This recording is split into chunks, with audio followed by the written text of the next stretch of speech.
Hello, ma'am. Welcome. Today I have something very important to tell you. We often look back at history and see a clean, predictable narrative. We tell ourselves that, technology improves, society modernizes, and anything genuinely useful, anything that makes life easier or healthier, it survives. It gets passed down. Right. And the weak, the inefficient, the irrelevant systems and solutions, they just fade away, right? Yeah. Progress in their wake. It's a very neat and tidy story. But what if that traditional narrative is fundamentally wrong?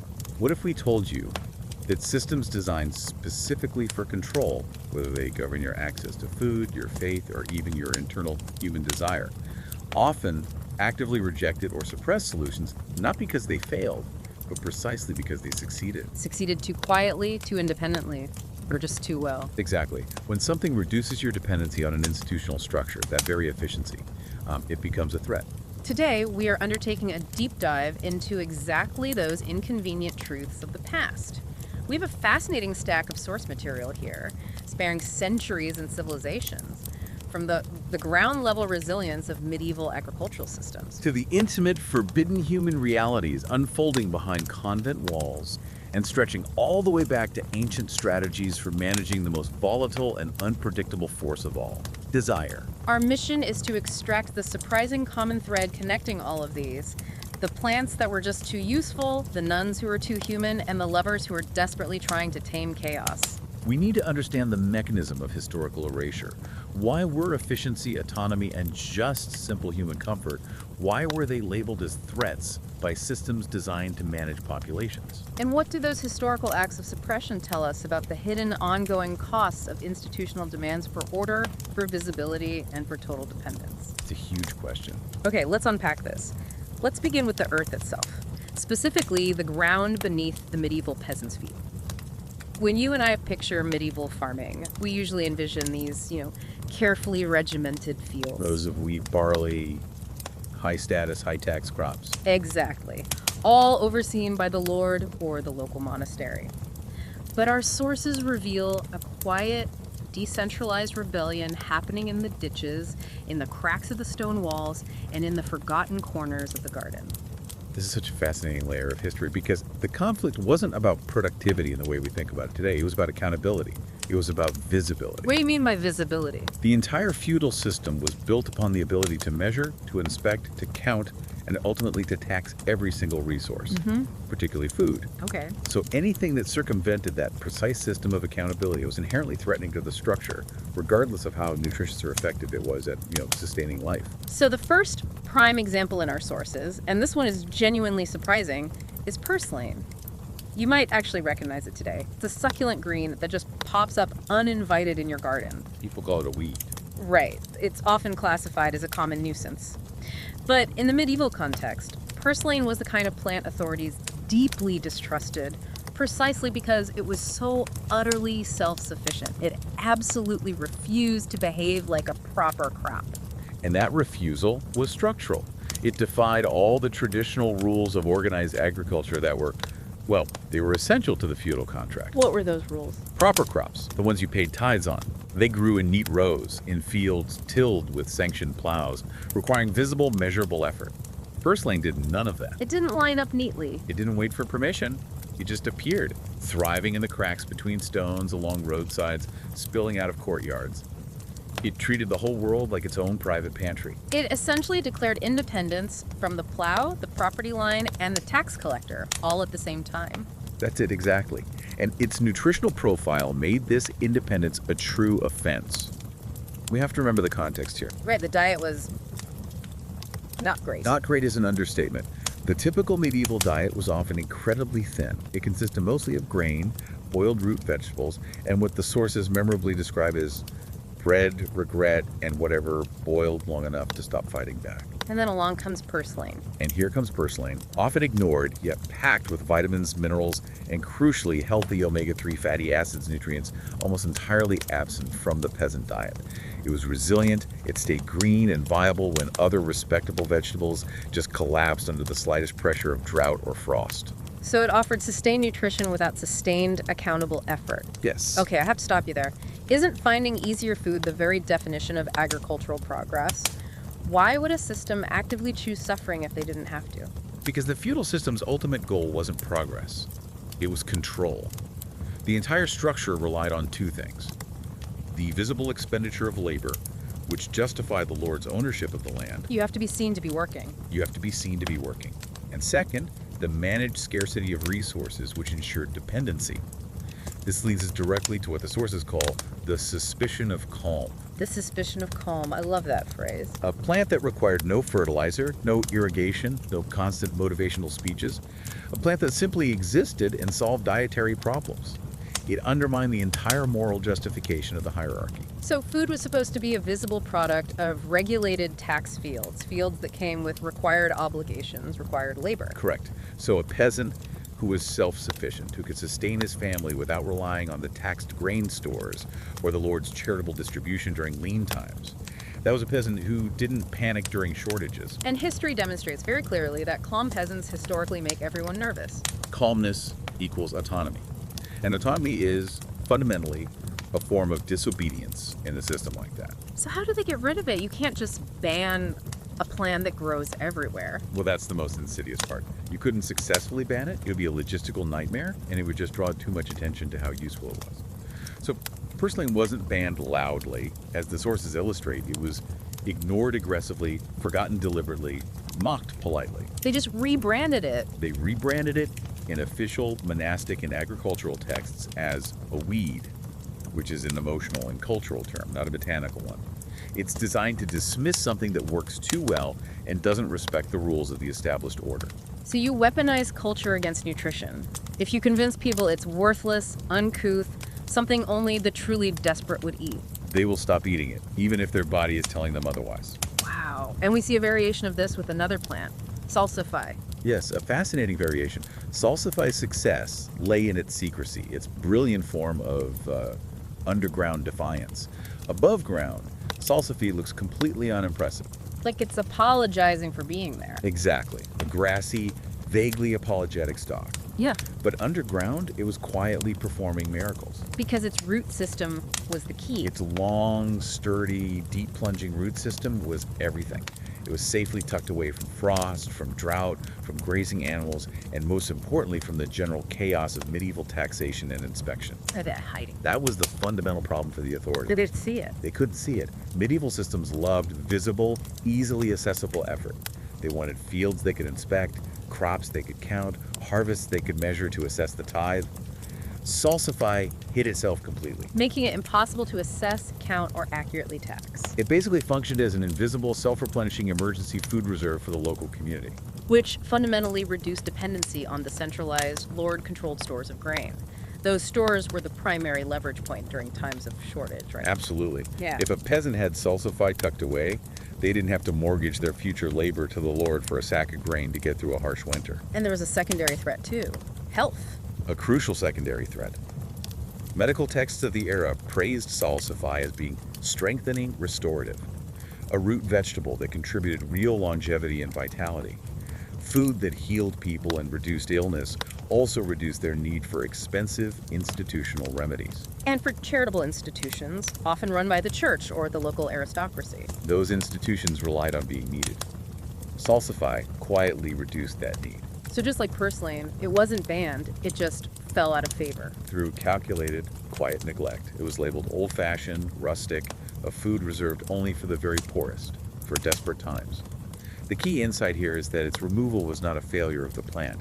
It was a successful maneuver by the system to maintain its necessary points of control and leverage. This problem of plants succeeding too well, it goes beyond just calories, doesn't it? It touches on the ideology of labor and comfort itself. Oh, absolutely. Feudal life was deliberately structured around struggle.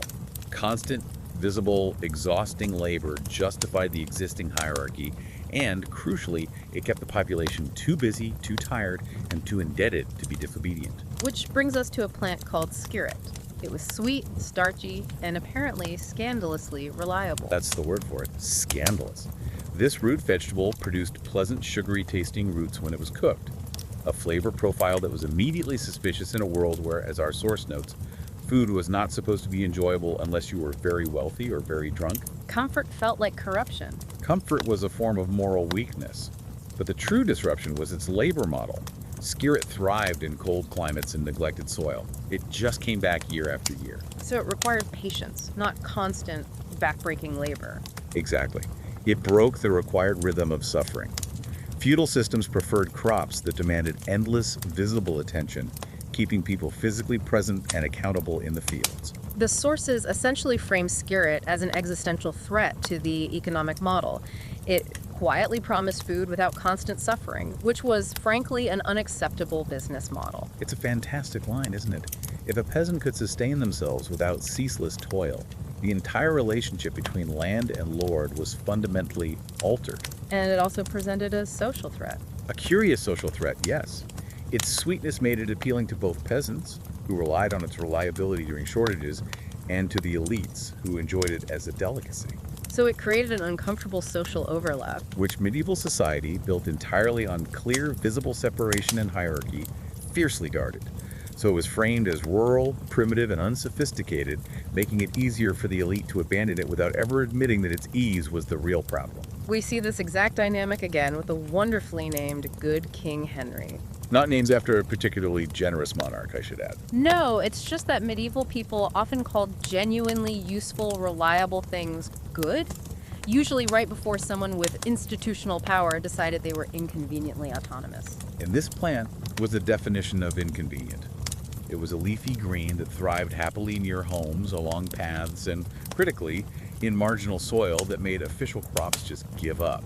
It followed people, not property lines. And it didn't need a formal field or a heavy plow. Minimal effort, maximum return. Its leaves were eaten like spinach, its shoots like asparagus, and its seeds could be ground into flour.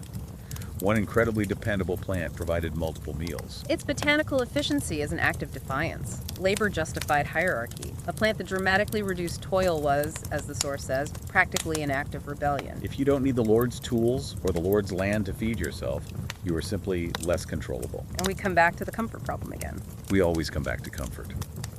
Good King Henry was also known for its medicinal uses. It soothed digestion, it eased inflammation, and it helped people feel slightly less miserable during times of general nutritional stress. And the source material captures the political danger perfectly here. It does.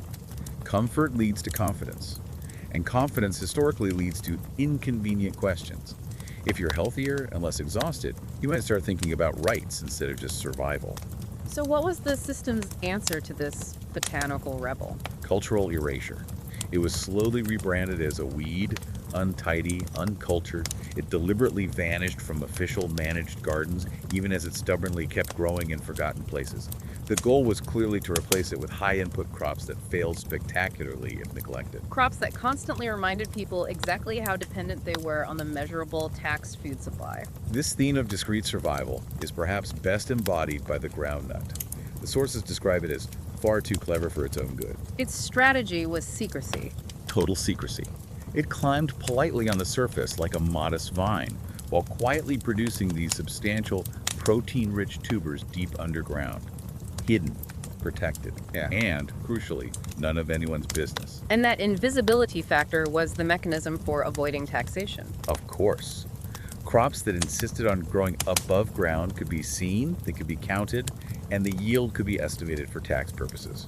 Groundnut, however, operated entirely in the dark. And its protein and high calorie density reduced panic during grain shortages. Which, as we now know, meant reduced panic led to calm thinking, and calm thinking led to historically inconvenient outcomes. So because its yield couldn't be easily counted by the official surveyor, It couldn't be easily taxed. yeah. Therefore, any crop that interfered with the accurate collection of tithes and taxes had to acquire a bad reputation.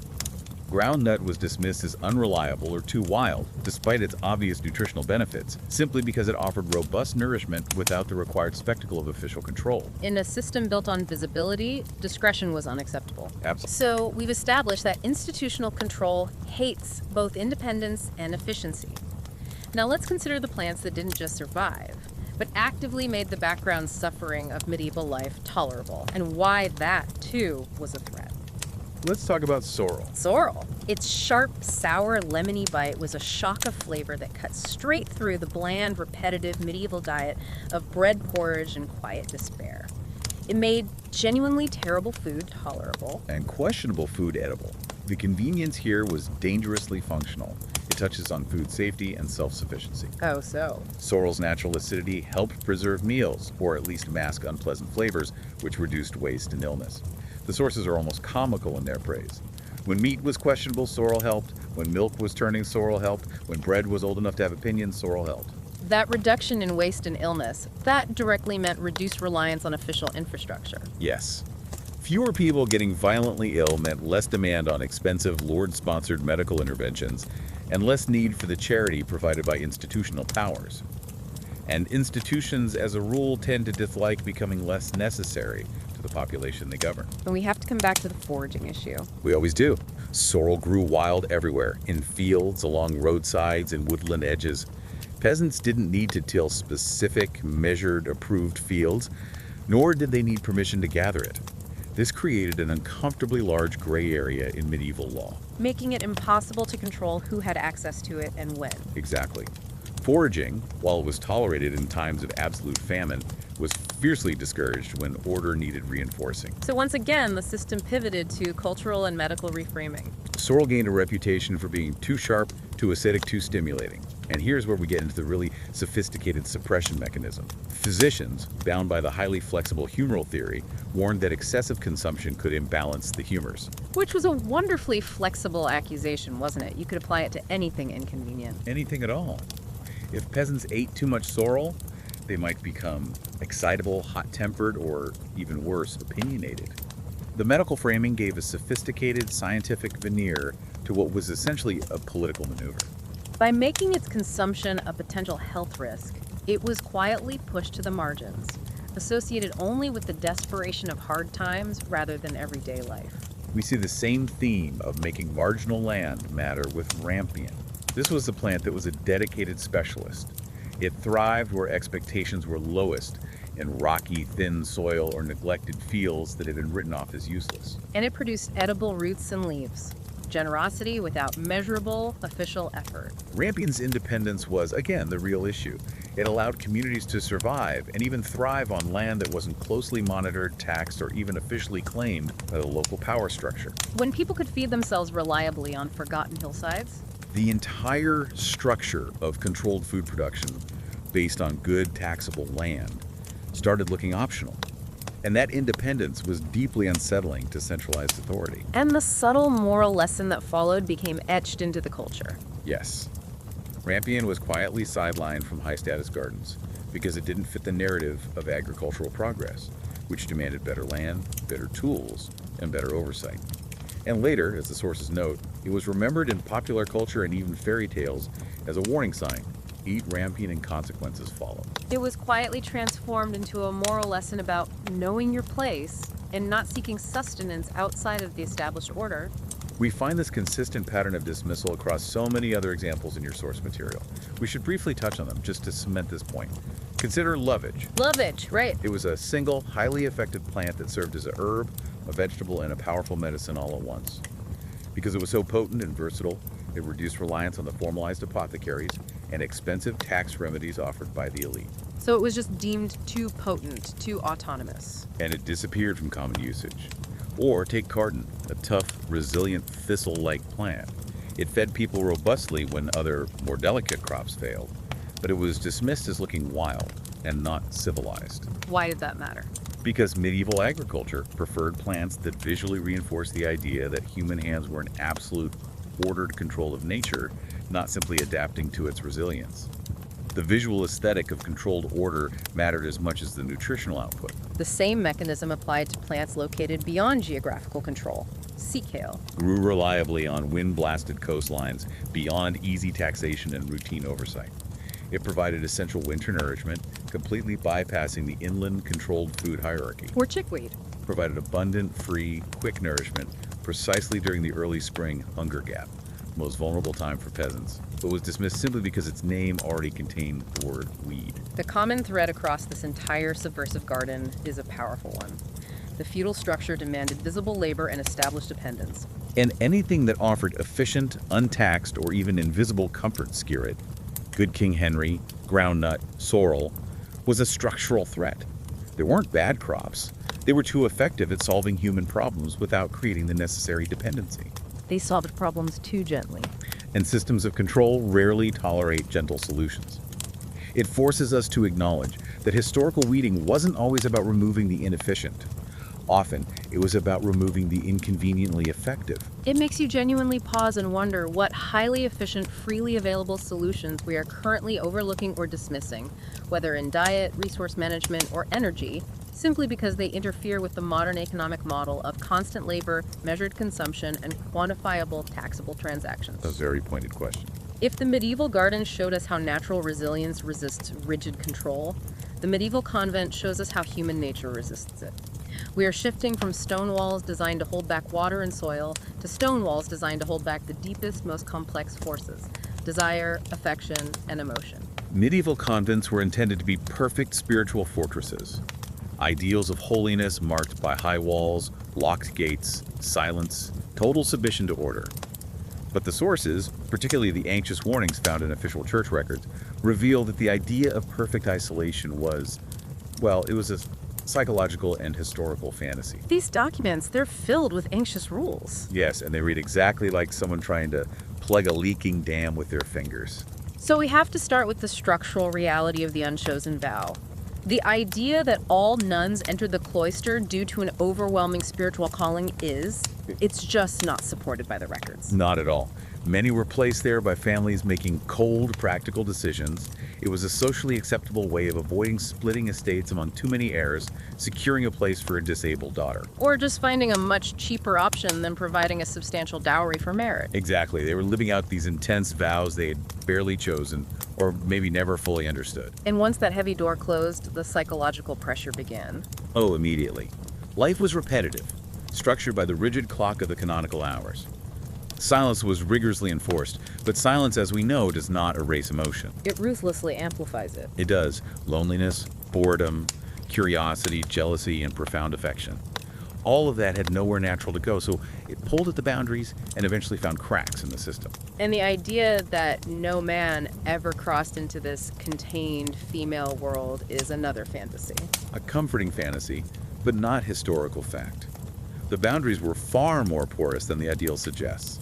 Confessors, male laborers called in for roof repairs, garden digging or construction, external messengers carrying supplies, they all crossed the walls routinely. And the proof is in the rules themselves. The fact that the church had to perpetually issue new, increasingly strict rules regarding the interaction between nuns and external workers is proof that the existing rules were being ignored on a structural level. This tension set the stage for profound human intimacy, what the church nervously called particular friendships. Yes, medieval convents were overwhelmingly female spaces. Yeah. And deep, profound intimacy, emotional, spiritual, and sometimes physical, was unavoidable. The church certainly encouraged spiritual sisterhood, but they struggled desperately to define where sisterly spiritual closeness ended and Something else quietly began. that's the perfect phrase for it. Church officials worried deeply about emotional bonds becoming so strong that they might rival devotion to God. The sources describe these repeated, anxious warnings against sharing beds, which was often just for warmth or comfort. Where whispered conversations after lights out in the dormitory and excessive touching. The documentation proves that this behavior was endemic frequent and intense enough to merit consistent structural reform and constant anxious concern from the bishops. The human need for connection simply overpowered the stone walls. It always does. So when direct sanctioned contact was minimal, communication became the most effective tool of quiet rebellion. Letters. Letters, in this environment, were the quiet bloodstream of medieval convent life. Officially, correspondence was tolerated, but it required approval. It was often subject to a supervisor reading them. But in reality, the systems implemented to police communication were overwhelmed by the human need to connect. So the nuns became masters of coded language, of embedding meaning. Because overt passion was so dangerous, writers became incredibly skilled at translating desire into spiritual terminology. So phrases about spiritual guidance or gratitude for past kindnesses. Or longing for a correspondent's soul. They could easily double as emotional confession. Medieval readers, who were trained in rhetoric, understood that when passion could not be named directly, it learned to whisper powerfully through metaphor and allusion. And the surviving letters that were intercepted, they reveal language that authorities found uncomfortably intimate. Oh, deeply. They spoke not just of God, but of aching hearts, unbearable absence, sleepless nights, and profound joy at the thought of reunion.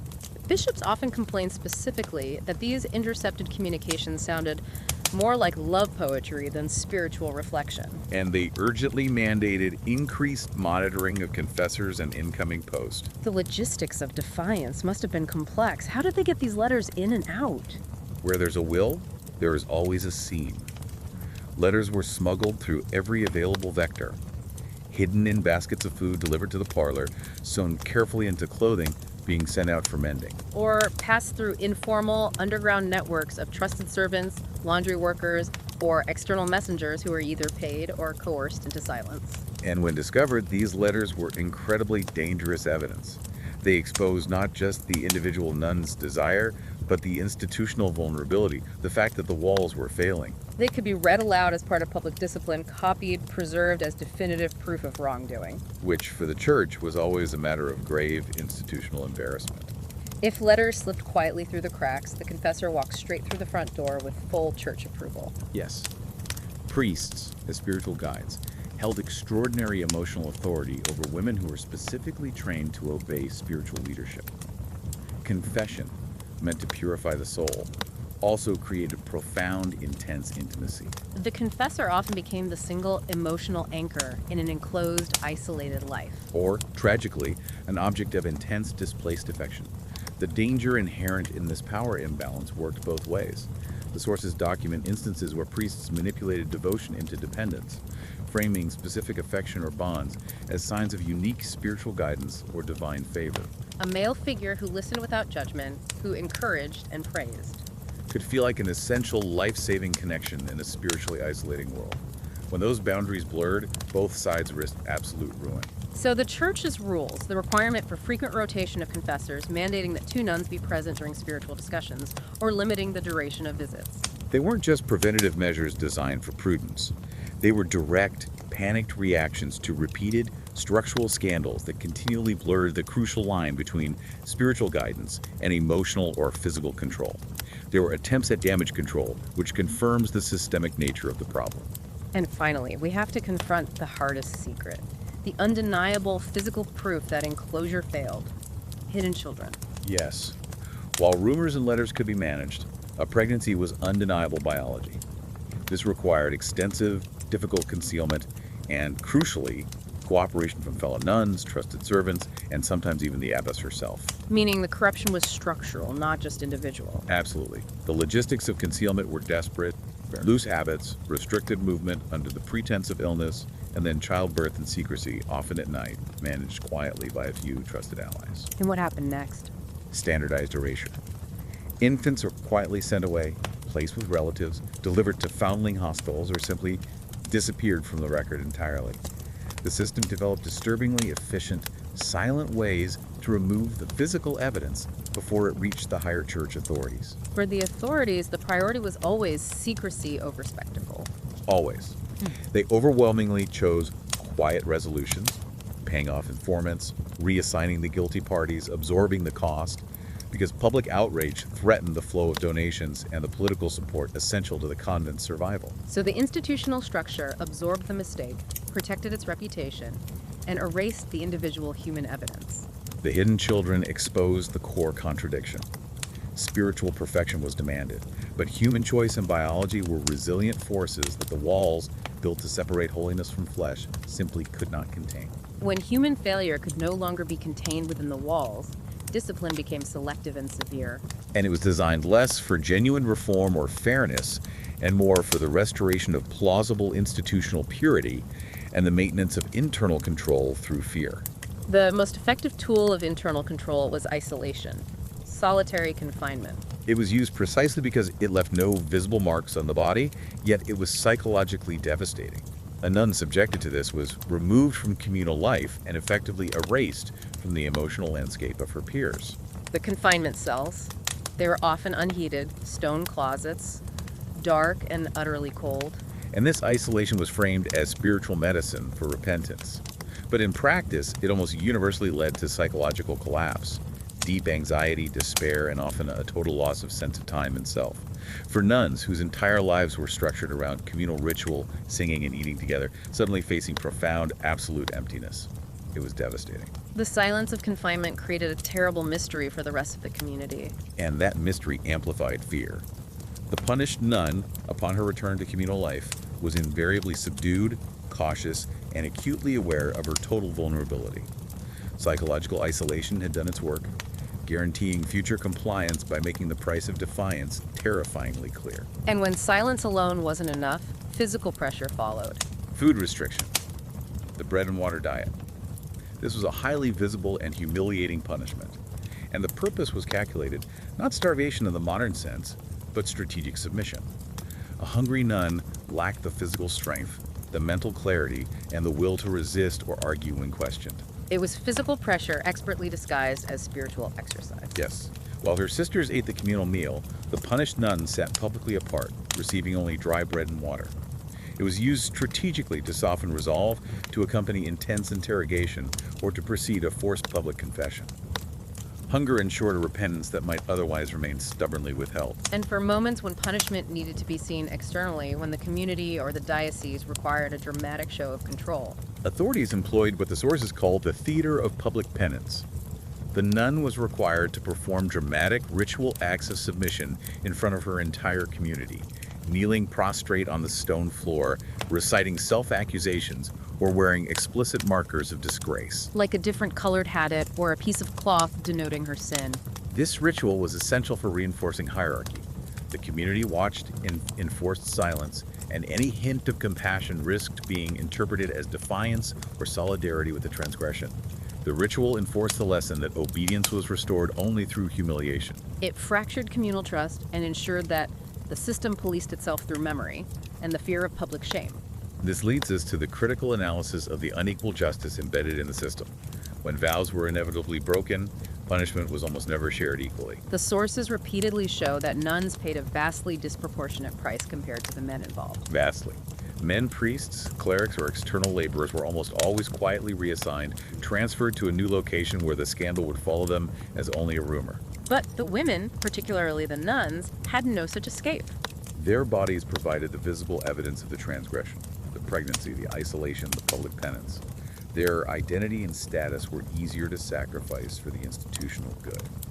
Furthermore, status mattered internally. Well-connected convents with wealthy patrons often received gentler treatment and internal censure. While poorer or less politically protected nuns became convenient examples of moral decay to satisfy external demands for reform. And what were the final penalties?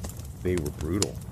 Permanent enclosure, internal containment without any release, which was essentially a living death within the walls, or expulsion. Expulsion, though it risked exposing the failure to the outside world, was often the preferred final solution, because it protected the pure institutional reputation by shifting the entire blame onto the now isolated individual who faced social death and the loss of all identity and status. The walls of the convent were indeed made of stone, but the attempts to eliminate fundamental human connection and biological reality were never real. The system punished not just the act of disobedience, but the simple structural exposure that threatened to reveal that the walls were ineffective and the human beings inside were profoundly, inevitably, and sometimes dangerously human.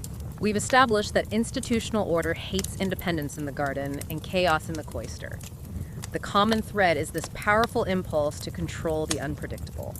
Now let's shift our focus thousands of years back to antiquity, where this impulse to control chaos was formalized not just into law or religion, but into medicine and magic. Antiquity rarely treated love as a soft, romanticized emotion. On the contrary, it was frequently feared as an uncontrollable, chaotic force that disrupted households, went reason, and ruined carefully arranged lives. So when ancient thinkers confronted desire, their question was pragmatic. They didn't ask if love was beautiful. They asked how to survive it, control it, or weaponize it. This profound fear led directly to the medical framing of desire. Greek and Roman writers treated lovesickness, erosmania, not as a metaphor or a poetic condition, but as a genuine clinical medical condition. Yes, our sources cite precise physical symptoms: insomnia, rapid heart rate, obsession, trembling, severe melancholy, and loss of appetite. This physiological diagnosis was crucial, wasn't it? Absolutely. Because if love was physical, a humoral imbalance, or an actual ailment impacting the body, then it could be diagnosed, and therefore it could be treated with charms, elixirs, and formulas derived from natural substances. It brought the terrifying chaos of emotion under the jurisdiction of the physician and the mage. This belief laid the entire foundation for the creation and use of aphrodisiacs and love potions. Right. Since divine forces were believed to strike without warning, human intervention felt essential to managing a volatile world. Winning affection was highly strategic because marriage was almost always arranged, and affairs, especially for elite women, were incredibly dangerous. So aphrodisiacs were never about simple seduction. No, they offered the illusion of control over something terrifyingly unpredictable. The ancient world took a purely pragmatic approach. Desire was a substance that could be brewed, swallowed, or whispered into existence. They sought strategies, chemical or magical, to tip the emotional balance. Recognizing that a failed seduction could mean social ruin, while a successful one could shift vast amounts of property, alliances, or political power. Exactly. To understand the intensity of these practices, we have to start with mandrake, a root that occupied a space between legitimate medicine, powerful magic, and outright nightmare. It was both feared and fascinating, precisely because its root naturally resembles the shape of the human body, sometimes eerily suggesting a torso and legs. And that shape was the basis for powerful sympathetic magic, like effects like. Right. Mandrake was believed to be highly effective at influencing desire, awakening lust, and binding lovers with irresistible force. Its sheer reputation for potency was enough to make it valuable. But the myth surrounding its harvest was formidable and crucial to its power. The legends warned that Mandrake screamed when pulled from the earth, and that its sound was deadly to humans.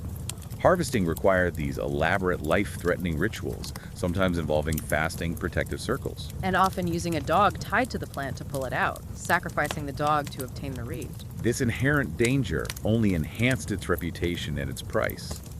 Ancient physicians knew that large doses were known poisons, capable of causing violent hallucinations and death. So this radical ambiguity, was it a powerful love potion or a poison of control? Blurred the line between attraction and manipulation. It symbolized the ancient belief that desire had to be violently wrestled from the ground and handled carefully, or it would inevitably turn on the person trying to wield it. If mandrake was mysterious and symbolic, bull's blood was aggressive and overt. Absolutely. The bull symbolized ultimate masculine power, raw strength, and uncontrollable fertile force in many ancient cultures. Consuming its blood or its reproductive organs was believed to transfer those qualities directly into the body of the consumer. Ancient sources noted that this substance was often claimed to be both a powerful aphrodisiac and, paradoxically, a deadly poison. A contradiction that only strengthened the belief in its extreme, dangerous power.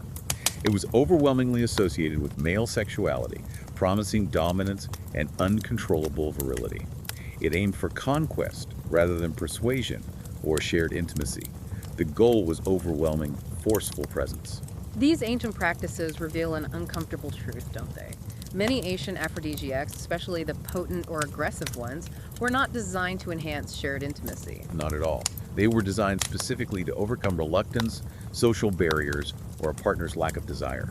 Bull's blood embodied the ancient fear that love amplified by pure force did not remain controllable, often leading to cautionary tales of men being consumed or ruined by the uncontrollable power they tried to absorb. And finally, we have oysters, the socially acceptable face of desire. The respectable indulgence.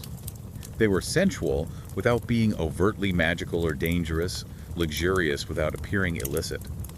The association started with the myth of Aphrodite, the goddess of love, who was born from the sea foam. The oyster itself became a metaphor, hidden inside rough, protective shells, soft and suggestive within. Oysters stimulated desire through association. Abundance, wealth, luxury.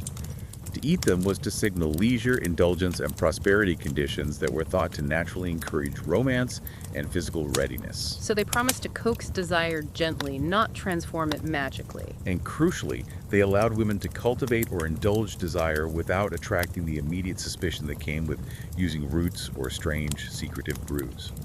This contrast reveals that ancient culture nurtured desire through environment and status. Oysters didn't promise magic, they promised mood. And they fit comfortably within the established hierarchies of wealth and consumption. In a culture where desire was often suppressed or feared, cultivating the right mood was often half the battle. Beyond individual ingredients, there was an entire clandestine economy of elixirs, spells, and covert administration. These recipes were complex, combining mundane ingredients with things like specific herbs, honey, ash, hair, and sometimes bodily fluids ingredients add not for flavor but for intense symbolic intention. And the language used in surviving spell tablets and curse texts is explicit. It is. The spells commanded obedience and demanded burning desire, sleepless longing, and total fixation until union was achieved. Love was explicitly framed as compulsion, total surrender to the potion's power, not negotiated choice. And the elixirs were typically administered covertly mixed secretly into wine, water, or food. Of course, because the consumer would never willingly ingest something made of ash and bodily fluids. Success was measured by the effect, not by ethics. The uncomfortable ancient reality is that consent was rarely considered when seeking control over an inherently chaotic force. But this blend of magic and compulsion coexisted with the entirely separate tradition of aphrodisiacs as medical prescriptions.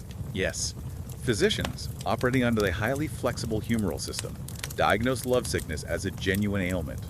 If the fulfillment of that love was impossible, perhaps because the object of affection was too highly ranked or unavailable, they turned to medical intervention. They would prescribe specific herbs, wine treatments, baths, and aromatics designed to physically adjust the body's humors, aiming to reduce the physical symptoms of longing. And the medical framing provided essential cover for desire. A lover was not merely indulging in passion or illicit emotion, they were treating a genuine, debilitating ailment. This cemented the ancient understanding. If the body could be adjusted, the unwanted feeling would theoretically follow suit. However, the risks were never shared equally. This is the heart of the political vulnerability inherent in these practices. Absolutely. For elite, powerful men, a failed or exposed potion might mean embarrassment or a philosophical shrug. For women, and especially enslaved people or those without status, the accusation of practicing forbidden magic or administering poison could mean legal ruin, public violence, or execution. The same act, read as playful excess in one context, became a death threat in another. This inherent danger is precisely why aphrodisiacs felt so subversive to the established order. They threatened social stability by bypassing traditional structures of class, gender, and paternal authority. If desire could be chemically or magically induced, hierarchy lost some of its necessary control. Status ultimately determined the outcome. Power could absorb the risk, while those without power relied on them as a desperate, dangerous strategy. And while belief was widespread, a parallel tradition of skepticism always existed among educated elites. Philosophers and physicians often warned that many potions work through suggestion rather than chemistry. They argued that if a lover believed the potion worked, the body and mind responded accordingly, making it a psychological trick. Roman satirists famously mocked wealthy, aging men who obsessively chased virility through exotic, ineffective powders. But, as we noted, skepticism was a privilege. Those with established power could afford to dismiss aphrodisiacs as foolish nonsense.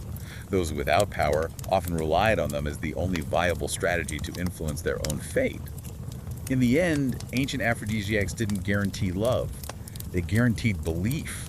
Belief that desire, this terrifyingly chaotic force, could be influenced by human action, and that sometimes magic was the only way to seek control in an uncertain world. So what does this all mean?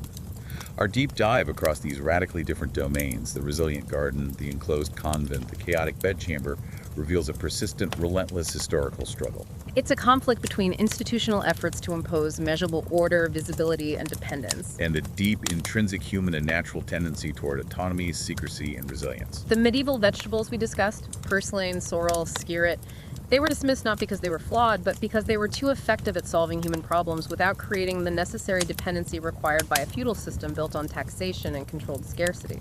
They were suppressed because they promised comfort, ease, and confidence, which, as we saw, inevitably leads to inconvenient questions. The nuns were not uniquely immoral. They were simply human beings adapting to an impossible structural system that demanded total spiritual perfection while denying them fundamental choice, affection, and biological reality. And the institutional structure systematically absorbed the exposure, punishing the individuals through isolation and silence, ensuring the reputation of the institution survived, even if the human beings within it did not.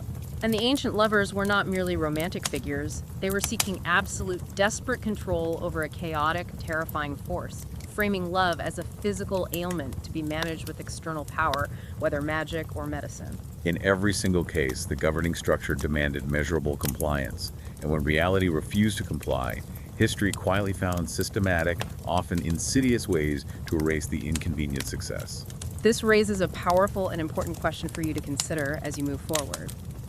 When you look at the complexities of modern life, what necessary, resilient, or beneficial solutions are we currently overlooking, dismissing, or actively suppressing simply because they disrupt the convenient, measurable, or taxable status quo?